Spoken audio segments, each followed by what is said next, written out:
Samsung is said to be optimizing its Exynos 2500 for feature smartphones, with a launch expected in the second half of 2025. The Galaxy S25 launch with the Snapdragon 8 Elite was a missed opportunity for Samsung to reduce its chipset expenditure and show the prowess of its 3nm gap process. However, the company will attempt to make amends by unveiling the Exynos 2500 later in the year, or at least that is what the Korean conglomerate wants us to believe. During its last earnings call, Samsung's System LSI division mentioned that its upcoming flagship SoC is being optimized and will be announced in the second half of 2025.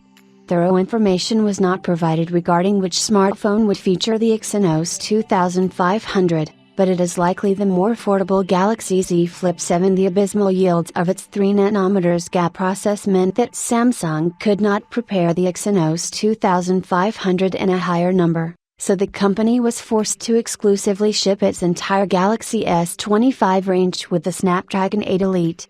However, there is a possibility that the same treatment is not given to its upcoming foldable smartphone family, as technology analyst Brian Mai has mentioned.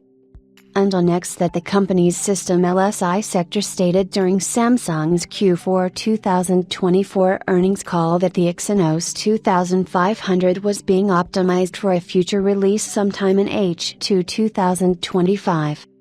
Unfortunately, no additional details were provided on which device the Exynos 2500 will debut in, but we can chime in on what Samsung's plans could be. For instance, a chipster revealed the in-depth specifications of the chipset and also stated that the silicon will power the Galaxy Z Flip 7. While this means that the company can lower its chipset expenditure for the year, as it may have had to foot a ludicrous sum to Qualcomm to use its Snapdragon 8 Elite in the Galaxy S25 series, but that does mean its upcoming smartphones will leave some performance on the table. We reported that the Exynos 2500 was benchmarked on Geekbench 6, and as you would have guessed, it obtained a lower single-core and multi-core score than the Snapdragon 8 Elite.